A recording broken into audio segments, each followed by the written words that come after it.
नमस्कार दोस्तों, मैं एस्ट्रोलॉजर विशाल शर्मा आपका स्वागत करता हूं आपके अपने शो में जिसका नाम है ग्रह, नक्षत्र और आप। दोस्तों, पिछली बार हमने डिस्कस किया था प्लैनेट गुरु के बारे में, गुरु यानी जुपिटर।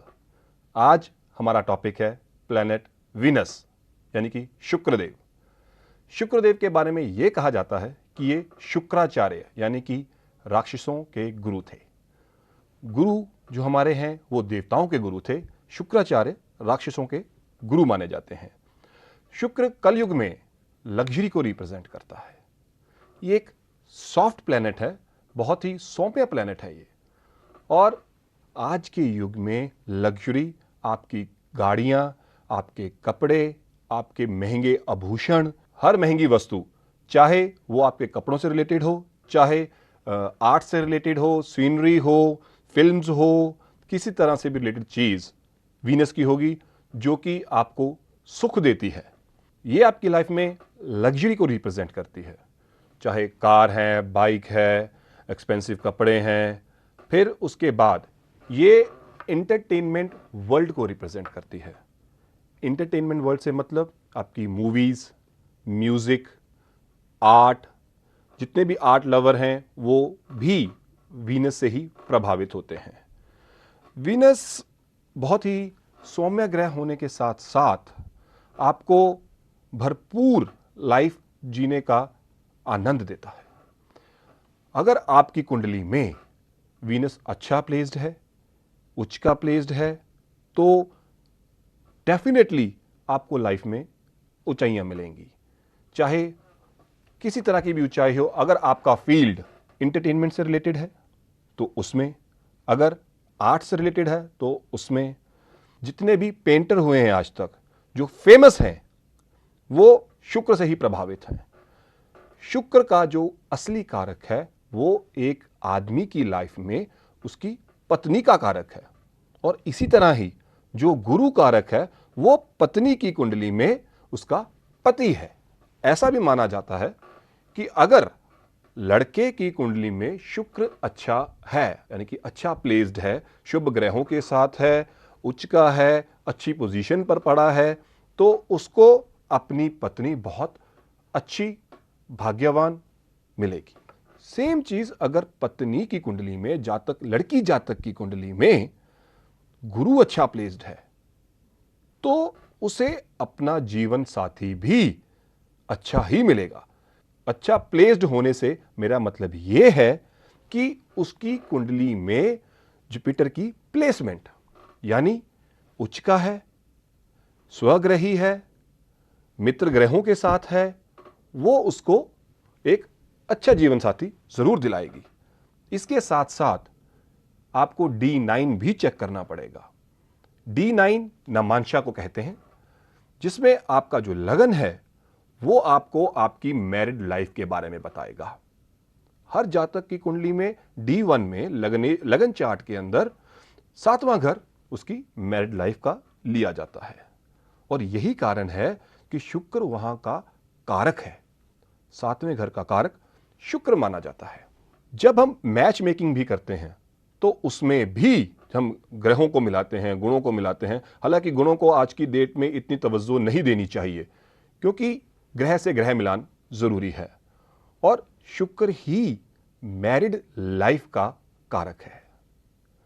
अगर आपका शुक्र प्रबल है, अच्छी जगह पर प्लेस्ड है, तो वो निश्चित ही आपकी मैरिड लाइफ को अच्छा करेगा, आपके लिए लग्जरी के द्वार खोल देगा, आपकी हर तरह की जरूरत को वो पूरा करेगा।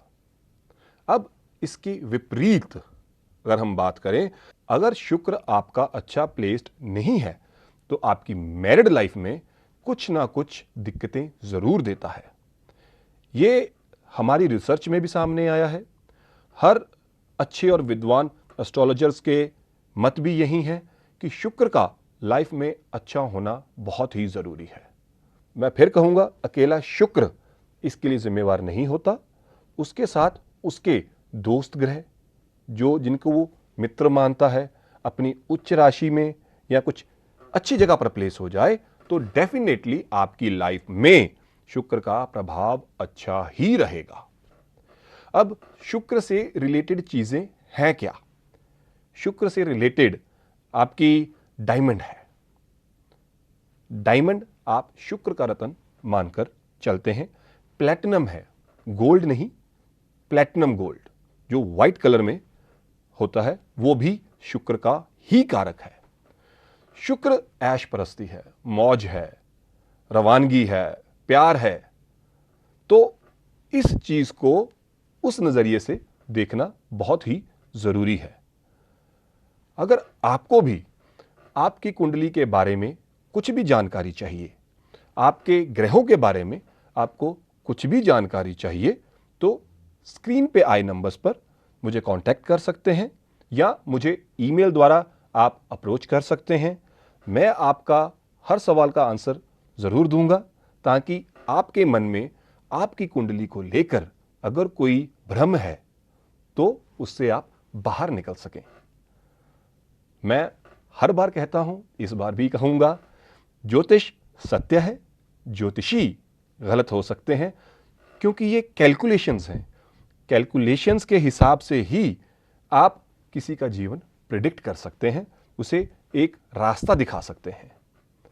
मैं वापस अपने टॉपिक पे आता हूं। अब शुक्र का मंत्र क्या है? आमतौर पर लोगों के मुझे फोन कॉल्स आते हैं और वो इस मंत्र के बारे में मुझसे जरूर पूछते हैं, इसीलिए मैं आपको शुक्र के मंत्र के बारे में बता रहा हूं। शुक्र का मंत्र है ओम द्राम द्रीम द्रौम सह शुक्राय नमः। वैसे तो पंचांग में, बाजार में आपको किताबें भी उपलब्ध होंगी, पंचांग भी है, उसमें से आप ये सारे मंत्र इजीली ले सकते हैं ताकि आपको ग्रामर में कोई प्रॉब्लम ना आए। अब मैं आपको बताता हूं कि शुक्र की दशा कितनी होती है। शुक्र की दशा 20 साल की होती है और ये 20 साल एक जैसे नहीं रहेंगे, क्योंकि शुक्र के साथ साथ दूसरे ग्रह भी आएंगे जो कि दशा, अंतरदशा, प्रत्यंतर दशा में होते हैं। वो ग्रहों ने भी अपना योगदान देना है। साथ में जब गोचर आएगा शुक्र के ऊपर, किसी ग्रह का गोचर आएगा आपकी जन्म कुंडली के शुक्र के ऊपर, तो वो आपको उसका प्रभाव जरूर देगा। अगर नीच का है तो जरूरी नहीं कि आपको वो नेगेटिव रिजल्ट ही देगा। अब आमतौर पर एक कॉम्बिनेशन है जिसे बहुत बुरा माना जाता है, शुक्र और मंगल का। आमतौर पर देखा गया है, लोग ये कहते हैं अगर शुक्र और मंगल का कॉम्बिनेशन है तो उस जातक के अंदर सेक्सुअल पावर ज्यादा होगी, मगर इसको इस नजरिए से देखना उतना उचित नहीं है। कहीं ना कहीं ये बात ठीक है कि उसका असर जरूर रहेगा, मगर यह जरूरी नहीं है कि वो उनको किसी तरह की दुविधा में डाल देगा या एक्स्ट्रा मैरिटल अफेयर के लिए डाल देगा या किसी और इलिसिट रिलेशन के लिए प्रवोक करेगा। ये आपके अपने ऊपर भी डिपेंड है। अगर एक विद्वान एस्ट्रोलॉजर आपको ये बात बताता है, ये सचेत करता है आपको फार इन एडवांस कि आपकी कुंडली के अंदर कुछ सर्टेन योग बन रहे हैं जिसकी वजह से आप मिसगाइड हो जाओगे या मिसलीड हो जाओगे, तो आप संभल सकते हैं। चाहे आप शादीशुदा हैं या शादीशुदा नहीं हैं, आपको अपने जीवन की एक लाइफ का पैटर्न पता चल जाएगा कि हां, कि ये ग्रह मेरे लिए कुछ अलग है, ये ग्रह मेरे लिए कुछ और करने वाले हैं। अगर आपकी कुंडली में भी कुछ इस तरह के योग बन रहे हैं तो मेरा सुझाव यही है कि आप नशे की संगत से दूर रहें, अपने गाइड के थ्रू आप चलें, जो आपका एक अच्छा एस्ट्रोलॉजर हो सकता है, आपका अच्छा फ्रेंड हो सकता है, जो आपके लिए अच्छा ही सोचता है। इसके अलावा शुक्र का उपाय अगर आपने करना ही है तो आप शुक्र के रिलेटेड चीजों का दान भी कर सकते हैं, क्योंकि शुक्र एक ब्यूटी है और मंगल एक फायर है। इन दोनों का कॉम्बिनेशन कुछ हद तक अलग सा बन जाता है। इसी तरह एक और योग होता है जिसका मेन लॉजिक है गुरु और शुक्र का साथ में होना, यानी कि दो गुरुओं का साथ में होना। ये एक बहुत ही अच्छा कॉम्बिनेशन माना गया है। ऐसा भी कहा जाता है कि अगर ये कॉम्बिनेशन आपकी कुंडली में है, चाहे लड़के की या लड़की की, तो उसमें वाइफ और हस्बैंड अच्छा मिलेगा। दोस्तों, अगर आपकी कुंडली में भी वीनस फर्स्ट हाउस में पड़ा है तो उसका प्रभाव आपकी जिंदगी पर एक रोमानियत का होगा, आपको रोमांटिक बनाएगा, आप एक दयाशील इंसान के रूप में आपको लेके आएगा। अगर यही शुक्र आपके दूसरे घर में आ जाए तो आप वाणी में मधुरता होगी, तीसरे घर में कुछ करेज में कटौती करता है, चौथे घर में शुक्र बहुत ही अच्छा माना गया है जिसमें ये सुख सुविधाएं आपको प्राप्त करवाता है, पांचवें में आपको अफेयर्स के लिए, लव अफेयर्स के लिए आपको प्रेरित करता है और डेफिनेटली कहीं ना कहीं आपका वो तर्क संगत हो भी जाता है। छवें घर में अगर शुक्र आ जाता है तो यहाँ काल पुरुष की कुंडली में ये नीच माना जाता है, तो यहाँ पर आपको उपाय करने की जरूरत होती है। चाहे आप शुक्र के रिलेटेड चीज़ों का दान कर सकते हैं। फिर सातवें घर में अगर वीनस आ जाता है तो आपका आपके हस्बैंड के लिए बहुत ज़्यादा प्यार रहता है, लेडीज़ का हो तो भी प्यार रहता है, वाइफ का हो तो भी प्यार रहता है। अब यही एट्थ हाउस में वीनस आपको कुछ डिफरेंट तरीके से यहाँ पर पेश आएगा क्योंकि ये गुप्त स्थान माना जाता है। ससुराल पक्ष में आपका झुकाव हो सकता है। नाइन्थ हाउस में अगर जाता है तो आपको धर्म के प्रति लेके जाएगा, उसमें आपको लिबरल बनाएगा। 10th हाउस में होगा तो आप लेडीज रिलेटेड कोई भी काम कर सकते हैं जिसमें वीनस का प्रयोग हो रहा हो। अगर आपका वीनस 11th हाउस में आता है तो वो इच्छाओं की पूर्ति का घर माना जाता है, फुलफिलमेंट ऑफ डिजायर का माना जाता है। तो शुक्र वहां पर आकर एक अच्छा ही रोल प्ले करेगा, आपकी फीमेल फ्रेंड्स को बढ़ा देगा। 12th हाउस में वीनस अच्छा माना जाता है क्योंकि वो काल पुरुष की कुंडली में उच्च का हो गया, मगर यहां पर उच्च का होने के साथ साथ आपको कहीं इलिसिट रिलेशन के लिए, एक्स्ट्रा मैरिटल अफेयर या बेड कंफर्ट्स के लिए भी पुश करता है। दोस्तों, ये था हमारा आज का टॉपिक जो कि था वीनस के ऊपर। कल हम फिर आपसे मुलाकात करेंगे एक नए टॉपिक के साथ जिसका विषय होगा सैटर्न यानी शनिदेव। अगर आपको भी अपनी कुंडली के रिलेटेड कोई भी प्रॉब्लम है, किसी भी तरह की कोई शंका है, कोई क्यूरी करना चाहते हैं या कोई भी आपके मन में विचार पैदा हो रहा है तो स्क्रीन पे दिए गए नंबर्स पर मुझे कॉल कीजिए और अपने सवालों का जवाब लीजिए।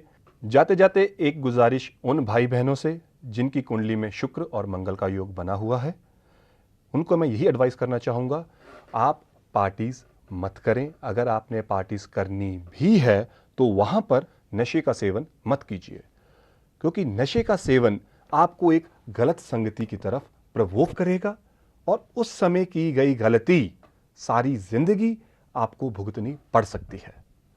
तो इसी के साथ मैं आपसे चाहूँगा इजाज़त। नमस्कार।